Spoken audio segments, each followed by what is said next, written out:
Hi, I'm Advocate Arghyadeep Nag and I'm a criminal law practitioner and I too practice narcotic laws. So, after the Aryan Khan case is buzzing around, my friends, my families, my relatives, everyone is coming up to me and inquiring about the narcotic laws of India. So, instead of addressing them one by one, I thought why not address the public at large and let them to know what are the narcotic laws of India. Now, the narcotic laws of India are mentioned in the NDPS Act, which goes as Narcotic Drugs and Psychotropic Substances Act.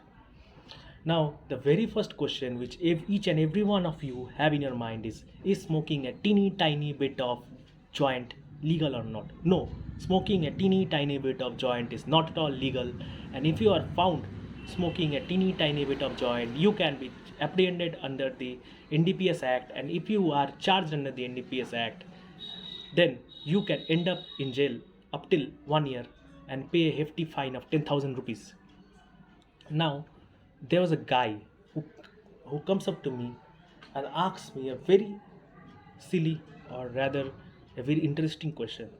He comes up to me and asks me if I cultivate my own stash and I smoke my own stash, matlab apna hi ugao, apna hi phuko type of scenario, then can I be charged under the NDPS Act? Yes, you can be charged under the NDPS Act if you cultivate, produce, manufacture, or rather indulge in any kind of business on any kind of narcotic drugs or psychotropic substances which is mentioned under the NDPS Act, and in which if you are caught, you can end up in jail up till 20 years. Now, there's a case which is coming in my mind which I want to discuss with you all. The case is that there was a guy who invited his friends over for a game night, and his friends were so-called babas of the group. Now, what do you mean by babas of the group? The babas of the group mean who indulge in smoking weed.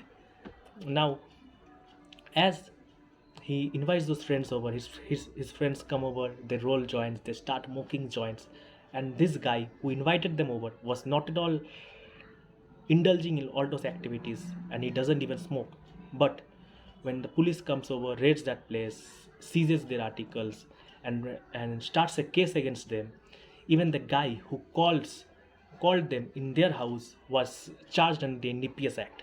So next time when you are organizing a house party and you reasonably apprehend, reasonably think that there are few people in your group who are supposedly going to bring any kind of narcotic drugs or psychotropic substances in the party and consume them, you need to stop them then and there, or else if they are apprehended under the narcotic drugs or psychotropic substances under the NDPS Act, you too will be apprehended under the NDPS Act, even if you are not at all consuming or indulging in those activities.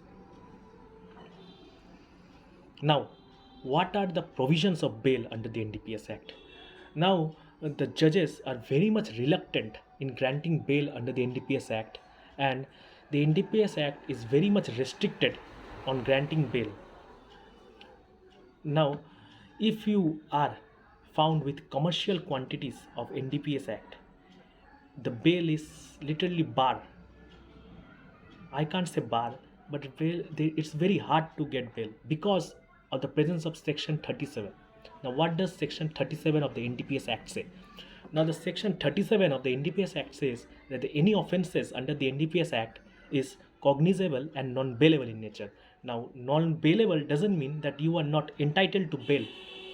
Non-bailable simply means that in case of bailable offences, like any bailable offences which is mentioned under the Indian Penal Code, if you are apprehended by the police, then the police will catch you, bring you to the police station, and if you are able to furnish bonds or sureties in your favor, police will then and there release you. So the arrest happens only in pen and papers. But in case of bailable offences, if you are arrested by the police, the police cannot release you on bail. You need to apply for bail in front of the concerned court. In this case, in case of NDPS, there are special courts set up, and you need to apply for bail in those concerned courts, which are to be headed by the judge, not less than additional session judge. And the judges are very much reluctant in granting bail because there are few provisions present in Section 37, which I'm going to discuss below.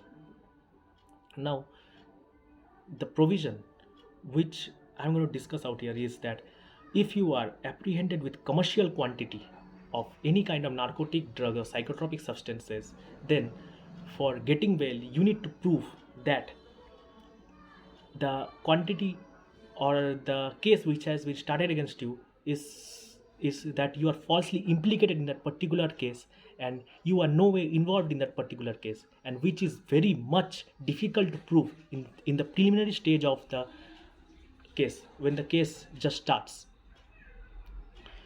So whenever you are apprehended under the NDPS Act, make sure that you never get apprehended under NDPS Act actually.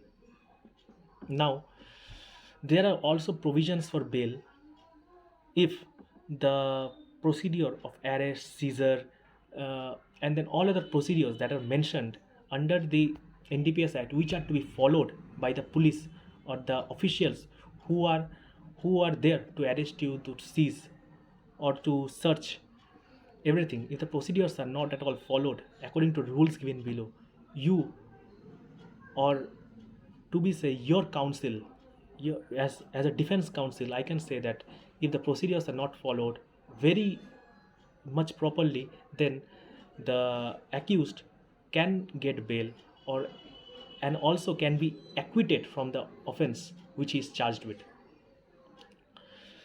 Now here I'm talking about small quantities, commercial quantities, and if you are charged with commercial quantities, then it's very hard to getting bail. But what do you mean by small quantity, intermediate quantity, and commercial quantities?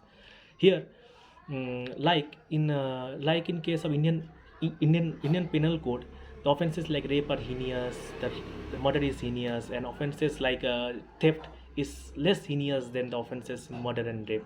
In the same way, in case of NDPS Act, the heinousity of the offense, how grave the offense is decided by the amount of substances, of the amount of narcotic drugs or psychotropic substances seized from you. Now,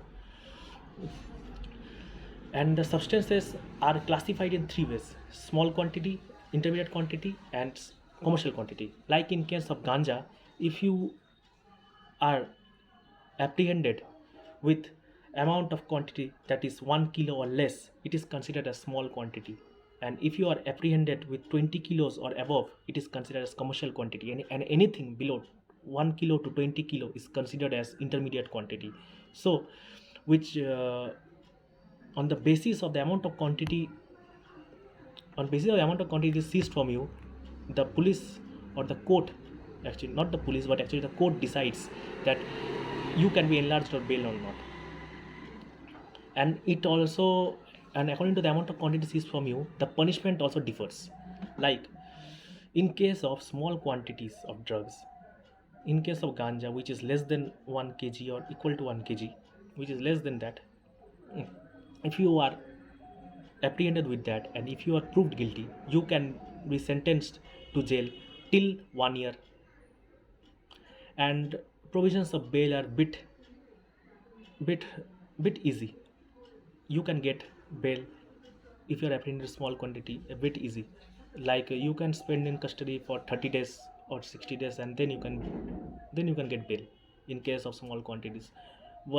And also in case of intermediate quantities, the punishment is which is up till 10 years. But in intermediate quantity, even there are chances you can get bail. But in case of commercial quantities, there are very much less chances that you will be granted bail, and also the punishment goes up till 20 years and not less than 10 years. And if you are a repeat offender, the punishment can be even death penalty for you if you are apprehended with commercial quantities. Now there are few immunities granted under the NDPS Act. Now the immunity is mentioned under section 64A. Now the immunity is granted to the addicts who are apprehended with small quantity of drugs. Now how is the immunity granted? If the addict willingly wants to get himself into rehab and rehabilitate himself, then the court will not prosecute him under the NDPS Act. And that's it for today. Thank you.